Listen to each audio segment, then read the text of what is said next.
So I'm Timothy Fowler. I'm a blogger, I guess is the best way you could put it, and the blog of called Slow News Day, and I believe in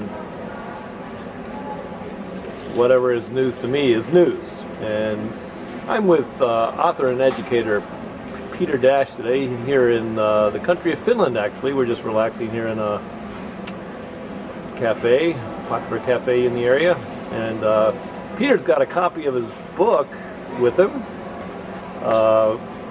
Here we are. Zurabia. And Peter, why don't you tell us a little bit about your book and what brought you to write that? Yeah, well, about Tim, nice to see you today, and very much enjoy reading your blog. About 2007, I decided I'd had quite a bunch of interesting experiences teaching around the world. A lot of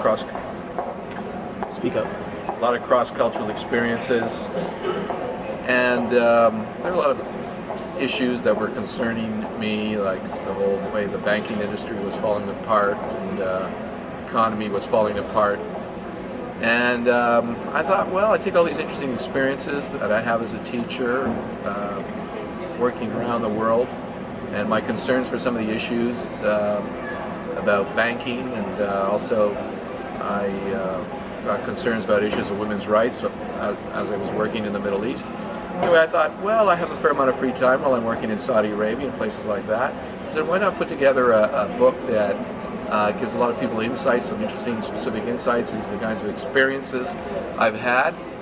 And I've always enjoyed thrillers, and I thought, well, take all these interesting experiences, wrap them into a really exciting spy thriller, because for 4 decades I've enjoyed watching spy films, reading spy movies, books.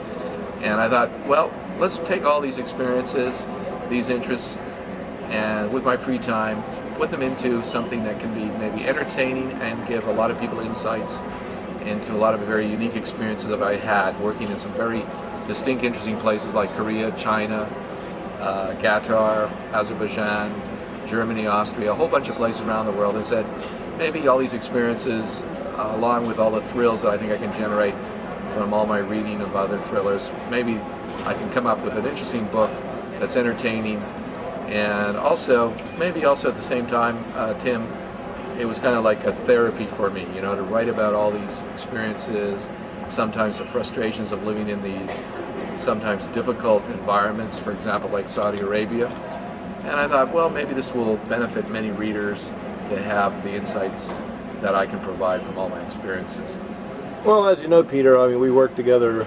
I'm an educator too, and we work together in Saudi Arabia, so I'm sort of looking forward to reading your book in that respect. And you got a whole lot of other issues in the book as well. I think one of the ones that we've talked about is the issue of women in power. Can you elaborate a little bit about that? How you think that your book touches on that, or the theme in your book, how it relates to that, or your opinion on that? Yeah, one of the things I mentioned in my interview with the Canadian Broadcasting Corporation was the need for women to take on more authentic and important roles in novels. And so Isolde is this partner with Adrian Sands, who's the protagonist, and she plays a very decisive, important role in leading a group of women to improve the human rights of women in the Middle East, in a place called Zurabia. Almost sounds like Saudi Arabia, right, Tim? Yeah, it sounds a little bit like the place we used to live. So the women play an important, very leading role in fighting global extremism, not only extremism within Middle East countries, but also extremism within the West. For example, they're fighting against neo-Nazis. And so they take a very strong role through this special order called the Dionysus Order, named after the goddess Diana. And so I'm hoping through the demonstration of having these women playing a powerful role of trying to change and improve the world for women and humankind overall, that this is also going to be encouraging to readers and others that to better understand that women should have a more important role in society. Now, one of the things I am concerned about, though I don't deal with it directly in the book, but I will be speaking to the media about it, is the need for more women in power. And I think we've seen, for example, in the banking sector, which I talk a lot about the economic meltdown in my book, I think there's a good reason to have more women in power, because I think there's a general understanding, not always, but that women are much more sensitive to risk and moderating risk. And we can see by the risky banking practices that pretty well committed by mostly men, CEOs, chief executive officers, all men, gambling taxpayers' money, gambling depositors' money, that they practically brought us to the edge of economic oblivion.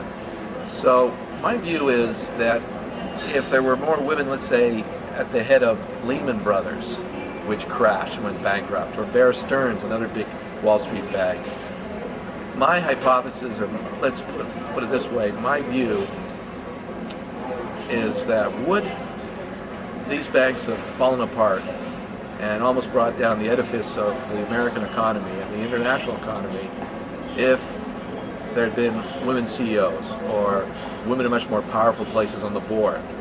So I think that's one example. We also know from studies that women have superior management skills. We've seen that in studies that have come out in a Bloomberg Businessweek article a few years ago, that women generally rate as having higher management skills. Now, if women have higher management skills, and if women are increasingly so much more part of the purchasing power and have more control over savings and money and are just generally more influential throughout society, why aren't they better represented on American corporation boards? Why aren't there any CEOs in banks that are women? So I think we have this, what do you call it, a major gap between what we need in terms of more women in power and what we have. And if that gap, I think, is closed, I think it'll allow more balance and allow corporations to better understand all those women customers. Well, I think women do have a lot of power this year in the, for example, the American electorate, because as the polls show, Obama's way ahead against Mitt Romney in the polls with women's voting. What do you think? What role do you think women will play in this year's election, or what can the candidates do to attract women voters? Well, I think voters overall are acting with more independence, and I think maybe 30, 40 years ago, women would be more married, less in the workforce, and they would be following what their husbands were saying a lot. But now women are much more willing to have an independent voice and also follow those candidates or support those candidates which show more support for the kinds of issues they're concerned about, whether it's family issues or what have you, or issues of reproductive freedom.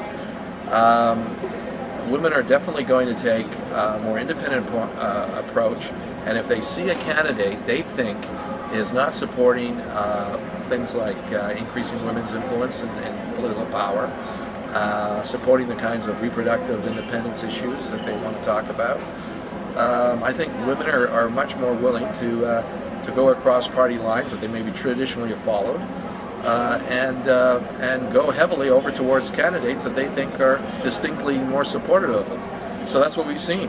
Well, you're heading off to your media week in New York next week, leaving me by myself, but I look forward to sort of, as it gets warmer here in cold old Finland, sitting on the beach and reading your book. So enjoy your time, and thanks for your time with us on the Slow News Day video blog today. Well, thanks very much. It's been a pleasure talking to you, very casually here at this very nice cafe here in Finland, in Lappeenranta, and I hope this has been a bit of fun for you, and I've really enjoyed sort of taking this time to expound on some very important issues that I will be talking to major media about. All right, hyvää matkaa and happy travels.